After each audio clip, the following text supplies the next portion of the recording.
Hello everybody, welcome to Little Lamb Tales. I'm Jude and this is my mascot Lamby, and you've joined us just in time for Lammy's bedtime story. So you snuggle in there, let's get your blankie, there we go, and we're going to have a lovely, lovely story. Now when I was a little girl, before I had Lammy, my favourite animals were elephants, and this is a story about elephants. It was written by Rudyard Kipling, so if you like the Jungle Book, you'll love this story too, because he wrote that one. Pop those elephants down there for now. Because, do you know something strange?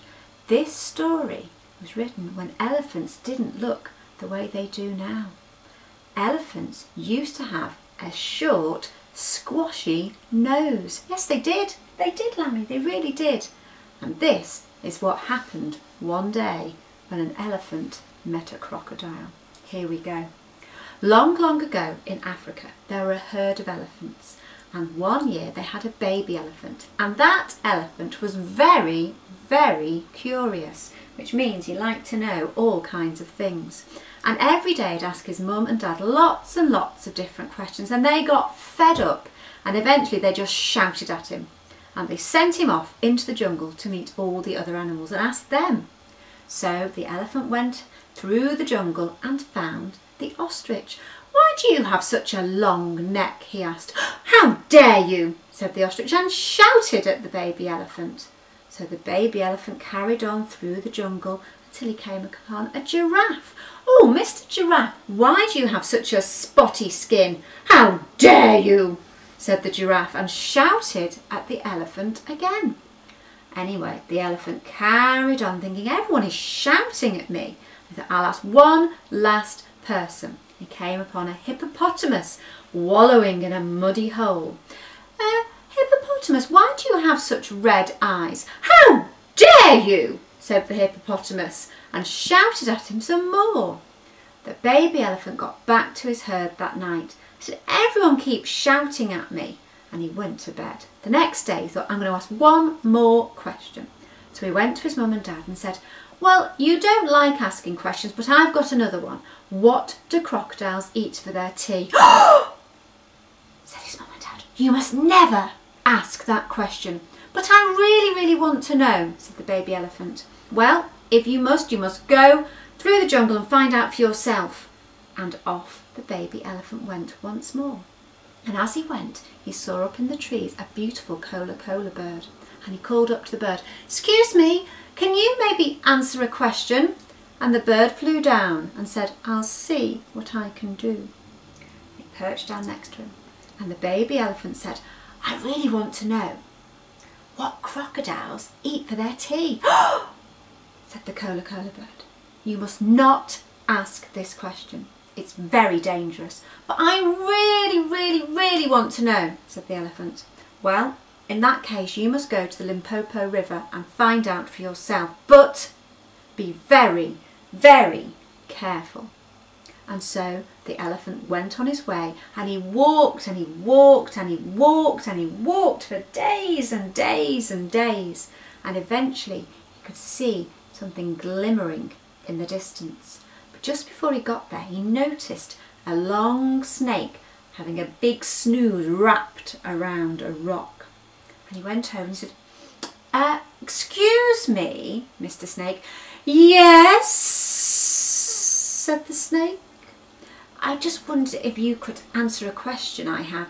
Do you know what crocodiles have for their tea?" "Shh! You must not ask this question," said the snake. "But I really want to know. I've walked for days and days and days to find out." "Well, you must go down to the riverbank and ask the crocodile yourself, but be very careful. And if you need me, shout and I'll come and help you."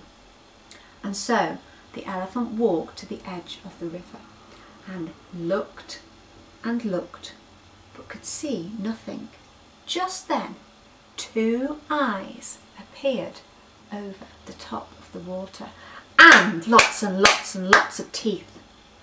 And the elephant said, "Oh, excuse me, I don't suppose you know what a crocodile has for tea?" "Well, aren't you lucky? I am a crocodile, and if you come closer, I will tell you what we like to eat for tea. So the elephant stepped into the river.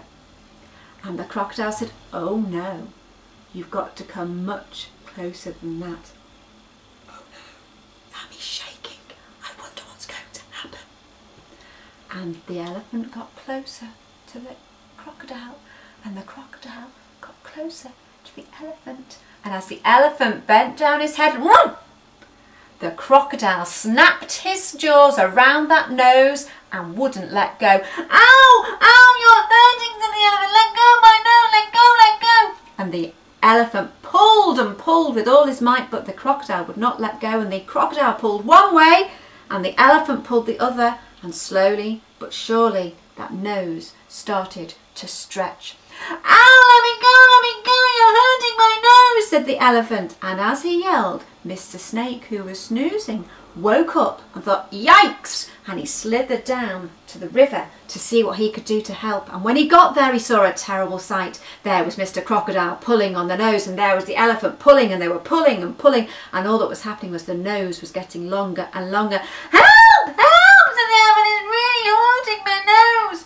And so Mr. Snake wrapped himself around the tail of the elephant, and then wrapped himself around a tree, and he pulled and the elephant pulled, and eventually Mr. Crocodile let go and swam down the river in a great big huff. "My poor nose," said the elephant. "It's really sore." And he lay down by the river and put some banana leaves on it to keep it cool. "I can't go back to my family, they'll laugh at me," he said to Mr. Snake. Mr. Snake said, "Well, what are you going to do?" He said, "I'll wait here until it shrinks." "Ooh, I don't think it will shrink," said Mr. Snake. "What? You mean I'm going to have this awful long nose?" "Well, you never know, you might find it really useful." Just then a fly came and landed on the elephant's ear, and without thinking about it, he used his trunk to move the fly. "You see," said Mr. Snake, "you couldn't have done that with your old nose." Maybe. "I still think I prefer my other nose," said the elephant. As the day wore on, he got hungry, and without thinking about it, the elephant reached up his trunk into the tree and pulled down some food. "You see," said Mr. Snake, "you couldn't have done that with your old nose." "No, I suppose I couldn't. I still think I like my old nose better." "Well, just wait and see," said Mr. Snake.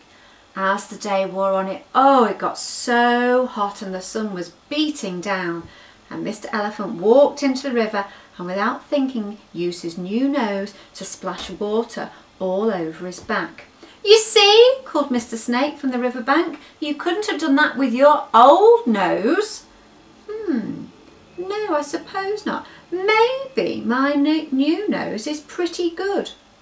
I'm going to go back and show my family. So off the elephant went, and he walked and he walked and he walked for days and days until he came back to his herd. And when his family saw him, they laughed. They laughed at this new nose. And he said, "No, wait until you see what I can do. And it's not called a nose, I've decided to call it a trunk." And for the next few days he showed all the elephants the marvellous things he could do with his new trunk. And after that, all the elephants wanted one. So one by one they went down to the river and found Mr. Crocodile and made him pull their noses into trunks. And ever since then, elephants have had big, long trunks like we see today. The end. Right then, Lammy, that was your bedtime story. Time to go to bed, and we'll see you tomorrow. Bye everyone. Join us next time for story time.